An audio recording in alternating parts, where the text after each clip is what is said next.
আসসালামু আলাইকুম রহমতুল্লাহ। সহিয়াল বুখারি থেকে কিতাবুল ইলম বা জ্ঞান অধ্যায় নিয়ে আমাদের যে আলোচনা চলছিল, আজ আমরা তার একেবারে শেষ পর্বে এসে গেছি। এই দীর্ঘ সফরে আমরা জ্ঞানের মর্যাদা, জ্ঞানীর কী দায়িত্ব আর জ্ঞান অর্জনের আদব কায়দা নিয়ে অনেক কথা বলেছি। আর আজ এই সব কিছুর যেন এক সারমর্ম হিসাবে আমরা এমন এক সফরের গল্প শুনব যা আমাদের জ্ঞানের ধারণাটাকেই একদম নাড়িয়ে দেয়। এটা হলো আল্লাহর একজন মহান নবী মুসা আলাহিসাল্লাম এবং তার থেকেও জ্ঞানী আরেক বান্দা খিজির আলাহিসাল্লামের এক অবিশ্বাস্য সফরের কাহিনী। পবিত্র কোরআনের এই একটা আয়াত দিয়েই যেন পুরো ঘটনাটার মূল ভিত্তিটা গড়ে দেওয়া হয়েছে।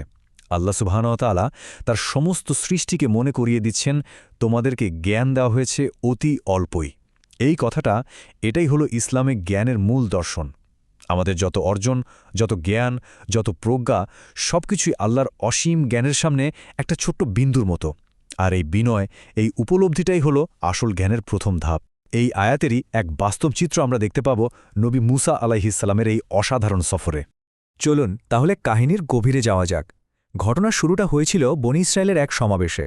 আল্লাহর নবী মুসা আলাইহিসসালাম তার জাতির সামনে কথা বলছিলেন। তার কথাই ছিল আল্লাহর দেওয়া প্রজ্ঞা আর জ্ঞানের আলো। লোকেরা সব মুগ্ধ হয়ে শুনছিল। ঠিক সেই সময় ভিড়ের মধ্য থেকে একজন দাঁড়িয়ে খুব শ্রদ্ধার সাথে জিজ্ঞেস করলেন, হে আল্লাহর নবী, এই পৃথিবীতে আপনার চেয়েও বেশি জ্ঞানী আর কেউ কি আছেন? মুসা আলাইহিসসালাম, যিনি ছিলেন কালিমুল্লাহ, মানে আল্লাহর সাথে সরাসরি কথা বলার বিরল সম্মানের অধিকারী, তিনি তার সময়ের শ্রেষ্ঠ নবী। তিনি উত্তর দিলেন, আমি সবচেয়ে জ্ঞানী। দেখুন, তার জায়গা থেকে উত্তরটা ভুল ছিল না। কিন্তু আল্লাহ তাআলা তার প্রিয় নবীকে আরও উঁচু এক মাকামে নিয়ে যেতে চাইলেন। তিনি চাইলেন তাকে বিনয়ের এক নতুন শিক্ষা দিতে। তাই আল্লাহ তাকে ভালোবেসে তিরস্কার করলেন, কারণ তিনি জ্ঞানের উৎস হিসেবে আল্লাহকে উল্লেখ করেননি। তিনি বলেননি, আল্লাহই সবচেয়ে ভালো জানেন। এই ছোট্ট একটা বিষয়কে কেন্দ্র করেই এক মহান সফরের সূচনা হয়ে গেল। সাথে সাথে আল্লাহ সুবহানাহু ওয়া তাআলা ওহী পাঠালেন। তিনি মুসা আলাইহিসসালামকে জানালেন, হে মুসা, দুই সমুদ্র যেখানে মিলিত হয়েছে সেখানে আমার এমন এক বান্দা আছে যাকে আমি আমার পক্ষ থেকে এমন কিছু বিশেষ জ্ঞান দিয়েছি যা তোমাকে দেইনি। এই কথা শোনার পর জ্ঞানের জন্য যার আজন্ম তৃষ্ণা, সেই নবী মুসা আলাইহিসসালামের মনে এক তীব্র আকাঙ্ক্ষা জন্মাল। তিনি এক মুহূর্ত দেরি না করে আল্লাহর কাছে আরজু করলেন সেই বান্দার সাথে দেখা করার জন্য, আর প্রস্তুত হয়ে গেলেন এক লম্বা আর অনিশ্চিত সফরের জন্য। এই সফরটা কিন্তু কোনো সাধারণ সফর ছিল না। তাই এর পথ নির্দেশনাও ছিল বেশ অদ্ভুত, মানে ঐশী এবং অলৌকিক।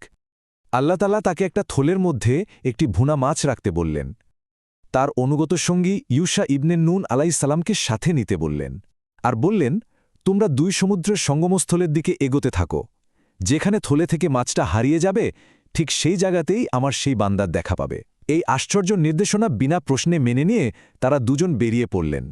অনেক পথ চলার পর একটা পাথরের উপর যখন বিশ্রাম নিচ্ছিলেন, ঠিক তখনই সেই অলৌকিক ঘটনাটা ঘটল। থলের ভেতর থেকে ভুনা মাছটা জ্যান্ত হয়ে সাগরে ঝাঁপিয়ে পড়ল আর সুরঙ্গের মতো একটা পথ তৈরি করে চলে গেল। এই চিহ্ন দেখেই মুসা আলাইহিসসালাম বুঝলেন তারা ঠিক জায়গায় এসে পৌঁছেছেন। আর সেখানেই তারা দেখা পেলেন সবুজ চাদর পরা এক সৌম্যকান্তি ব্যক্তির। তিনি ছিলেন খিজির আলাইহিসসালাম। মুসা আলাইহিসসালাম খুব বিনয়ের সাথে নিজের পরিচয় দিয়ে তার কাছে জ্ঞান শেখার আবেদন জানালেন। কিন্তু খিজির আলাইহিসসালাম শুরুতেই এমন একটা কথা বললেন যেটা ছিল একই সাথে একটা সতর্কবার্তা আর একটা ভবিষ্যৎবাণী। তিনি বললেন, হে মুসা, তুমি কিছুতেই আমার সঙ্গে ধৈর্য ধরে থাকতে পারবে না। মুসা আলাইহিসসালাম কথা দিলেন যে তিনি ধৈর্য ধরবেন, কোনো প্রশ্ন করবেন না। কিন্তু তিনি যে জ্ঞান শিখতে যাচ্ছিলেন তা ছিল তার চেনা জগতের বাইরের। এটা ছিল জাহিরি বা চোখে দেখা জ্ঞানের উল্টো দিকে থাকা বাতেনি বা ভেতরের জ্ঞান। তাই খুব তাড়াতাড়ি তার ধৈর্যের বাঁধ ভাঙতে শুরু করল। আমরা এখন সেই তিনটি অবাক করা ঘটনার মুখোমুখি হব, যা মুসা আলাইহিসসালামের উপলব্ধি আর ধৈর্যের সবচেয়ে কঠিন পরীক্ষা নিয়েছিল। তারা দুজন হাঁটতে হাঁটতে সাগরের তীরে এসে একটা নৌকায় ওঠার অনুরোধ করলেন। নৌকার মাঝিরা খিজির আলাইহিসসালামকে চিনতে পেরে খুব সম্মান দেখাল আর কোনো ভাড়া ছাড়াই তাদেরকে নৌকায় তুলে নিল। নৌকাটা যখন শান্তভাবে মাঝ দরিয়ায় এগোচ্ছে, ঠিক তখনই খিজির আলাইহিসসালাম একটা কুঠার দিয়ে নৌকার একটা তক্তা খুলে ফেললেন। এমন এক অবস্থা তৈরি হলো যে নৌকাটা যে কোনো মুহূর্তে ডুবে যেতে পারে। এই দৃশ্য দেখে মুসা আলাইহিসসালাম আর নিজেকে ধরে রাখতে পারলেন না। নিজের দেওয়া ওয়াদার কথা ভুলে গিয়ে তিনি বলে উঠলেন, এই লোকগুলো আমাদের উপর দয়া করল, আর আপনি কিনা তাদের নৌকাটাই ফুটো করে দিলেন সবাইকে ডুবিয়ে মারার জন্য। আপনি তো খুব গুরুতর একটা অন্যায় কাজ করলেন। তার কথায় ছিল ন্যায়ের আকুতি। খিজির আলাইহিসসালাম শুধু শান্তভাবে মনে করিয়ে দিলেন, আমি কি তোমাকে আগেই বলিনি যে তুমি আমার সাথে ধৈর্য ধরতে পারবে না? প্রথম ঘটনায় মুসা আলাইহিসসালাম লজ্জিত হলেন এবং ক্ষমা চাইলেন। নৌকা থেকে নেমে তারা আবার হাঁটতে লাগলেন। পথের ধারে দেখলেন একদল শিশু খেলছে।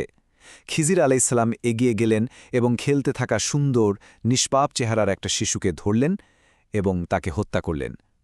এই ঘটনাটা ছিল আগেরটার চেয়েও হাজার গুণ বেশি ভয়াবহ, অচিন্তনীয়। একজন নবীর চোখের সামনে একটা নিষ্পাপ প্রাণের বিনাশ। এবার তো মুসা আলাইসাল্লামের ধৈর্যের সব বাঁধ ভেঙে গেল। তিনি তীব্র ভাষায় প্রতিবাদ করে বললেন, আপনি কোনো কারণ ছাড়াই একটা পবিত্র প্রাণকে হত্যা করলেন। আপনি নিঃসন্দেহে এক জঘন্য, নিন্দারযোগ্য কাজ করেছেন। একজন নবী হিসেবে, আল্লাহর আইনের রক্ষক হিসেবে তার পক্ষে এই দৃশ্যটা সহ্য করা অসম্ভব ছিল। তিনি দ্বিতীয়বারের মতো তার প্রতিজ্ঞা ভাঙলেন। খিজির আলাইসাল্লাম আবারও তাকে তার ওয়াদার কথা মনে করালেন। মুসা আলাইসাল্লাম শেষবারের মতো একটা সুযোগ চাইলেন। এরপর তারা চলতে চলতে এমন এক গ্রামে পৌঁছালেন যেখানকার লোকেরা ছিল খুবই অভদ্র আর কৃপণ। তারা ক্ষুধার্ত, ক্লান্ত অবস্থায় খাবার চাইলেও গ্রামের কেউ তাদের সাহায্য করল না। সেই গ্রামেই খিজির আলাইসাল্লাম একটা ভাঙা, প্রায় পড়ে যাওয়া দেয়াল দেখতে পেলেন, আর তিনি কোনো বিনিময় ছাড়াই নিজ হাতে সেই দেয়ালটা মেরামত করে দিলেন। এই আপাত দৃষ্টিতে অর্থহীন কাজটা মুসা আলাইসাল্লামের কাছে খুব অযৌক্তিক মনে হল। তিনি বলেই ফেললেন, এই লোকেরা আমাদের সাথে এত খারাপ ব্যবহার করল, একটু খাবার পর্যন্ত দিল না, আর আপনি তাদের দেয়ালটা বিনামূল্যে ঠিক করে দিলেন। আপনি তো চাইলে এর জন্য পারিশ্রমিক নিতে পারতেন। এই তৃতীয় প্রশ্নটা করার সাথে সাথেই খিজির আলাইসাল্লাম বললেন, ব্যাস, এখানেই তোমার আর আমার পথ আলাদা হয়ে গেল। তবে যাওয়ার আগে যে বিষয়গুলোতে তুমি ধৈর্য ধরতে পারোনি, আমি সেগুলোর পেছনের কারণ তোমাকে বলে যাচ্ছি।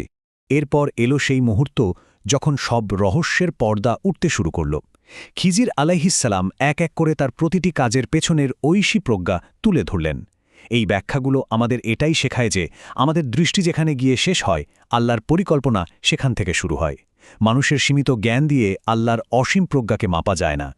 তিনি বলতে লাগলেন, প্রথমত, নৌকাটা ছিল কয়েকজন গরিব লোকের, আর সামনেই ছিল এক অত্যাচারী রাজা যে সব ভালো নৌকা জোর করে কেড়ে নিত। আমি নৌকাটাকে একটু ত্রুটিযুক্ত করে দিয়েছি যাতে রাজা এটাকে অকেজো ভেবে ছেড়ে দেয়।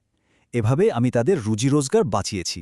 আর যে বালকটিকে আমি হত্যা করেছি তার বাবা মা ছিল ঈমানদার, কিন্তু আল্লাহ জানতেন এই ছেলেটা বড় হয়ে কাফের হতো এবং তার বাবা মাকে অবাধ্যতা আর কুফুরির দিকে ঠেলে দিত। তাই আল্লাহ চাইলেন তার বদলে তাদেরকে আরও পবিত্র আর ভালো সন্তান দান করতে।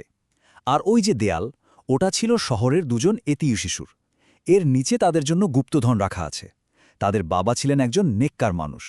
দেয়ালটা ভেঙে গেলে লোকেদের চোখে সম্পদটা পড়ে যেত।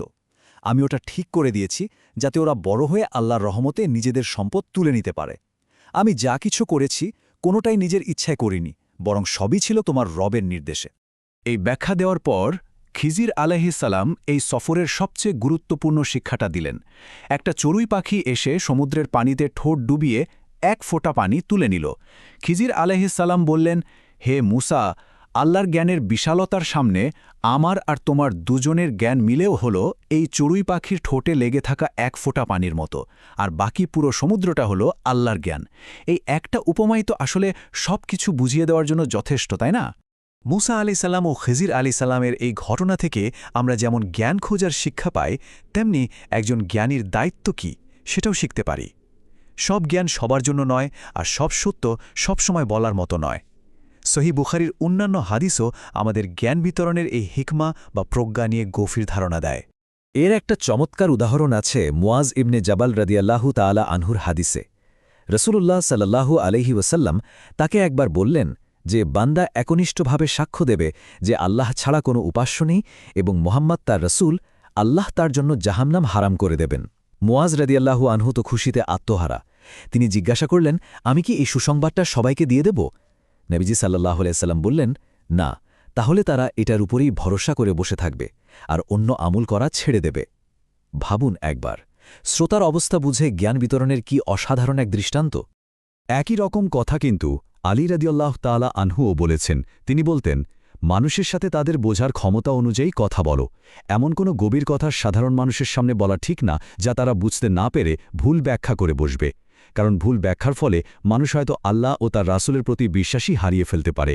তাই একজন সত্যিকারের জ্ঞানী শুধু সত্য বলেন না, তিনি প্রজ্ঞার সাথে সত্যকে পরিবেশন করেন।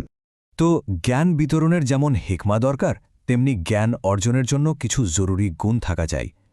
একজন শিক্ষার্থীর মধ্যে যদি বিনয় না থাকে তাহলে সে কিছুই শিখতে পারবে না। দুটো জিনিস জ্ঞানের দরজা একদম বন্ধ করে দেয়।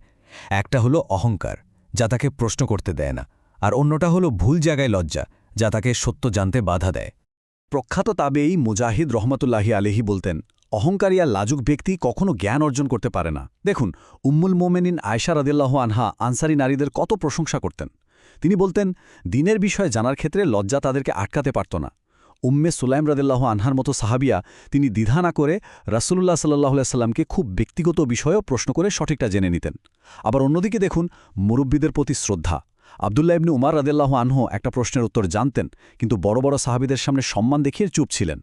কাজেই কোথায় প্রশ্ন করতে হবে আর কোথায় চুপ থেকে সম্মান দেখাতে হবে, এই ভারসাম্যটাই হলো জ্ঞান অর্জনের আসল আদব।